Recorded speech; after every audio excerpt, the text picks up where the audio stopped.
Dear viewers, after a long time, once again with another lesson of Algodoo scripting. Today, I will be showing you something amazing. I'm sure you will definitely enjoy it and you will be able to use it in your Algodoo projects. So let's begin. Bismillahir Rahmanir Rahim. Assalamu alaikum. Let's first open the Algodoo. Now press tilde to open the console.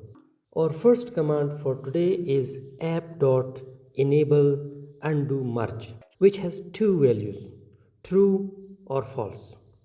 As you know that we can use this button to undo a change or this button to redo the same action. First, let's draw some random objects.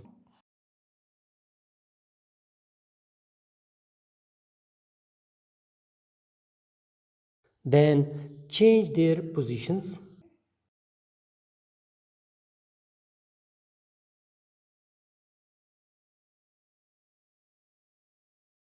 Now you can use this button to undo all these position changes. When the value of app.enableUndoMerge is true, this button reverses or undo all the actions or changes with one click. And you go to the initial position with only single click. But if the value is false, the changes in positions made will be reversed one at a time with each click on undo button. Let's do some position changes. Now click undo button.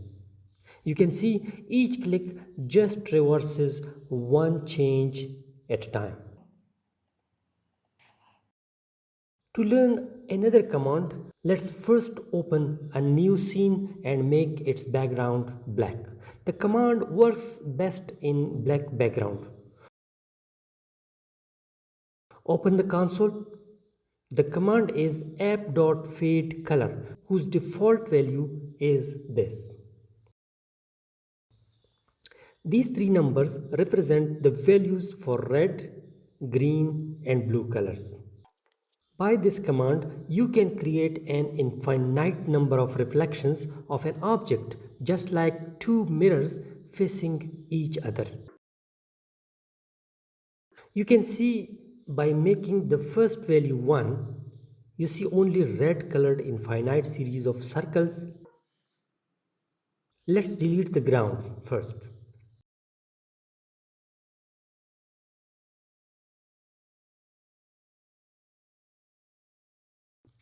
Making the second value as 1 produces infinite reflections or shadows in green color.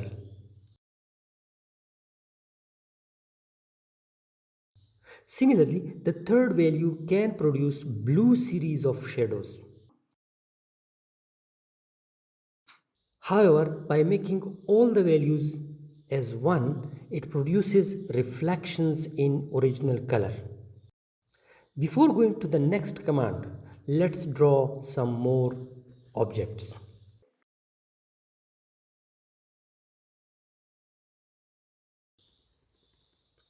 Our next command is app.fadeTranslate, which has two values, one for x-axis and one for y-axis.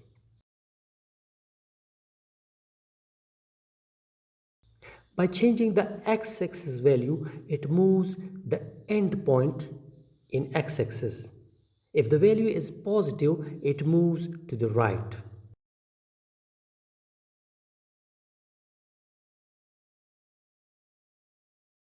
And if the value is negative, it moves to the left side. The second value moves the endpoint in y-axis. If the value is positive, it moves upward. And it moves downward if the value is negative. Our next command is app.fadeRotate. This actually rotates reflections if you increase the value. Let's practice.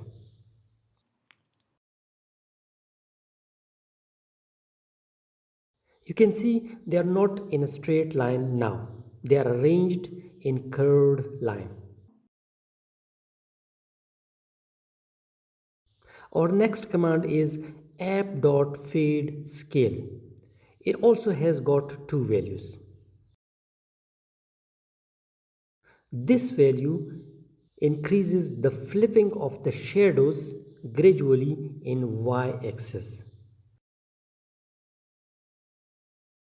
The first shadow will be tilted a little, the second one will be tilted more, and so on.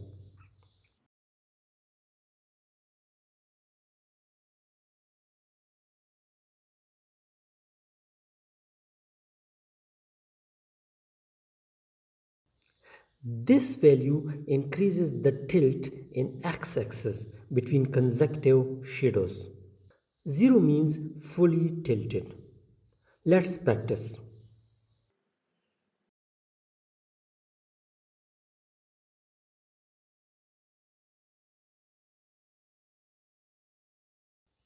I hope you have enjoyed this lesson and I hope you will be able to use these commands in your projects for different purposes. So that was all for today. Thanks. See you next time with more commands. Thanks and bye.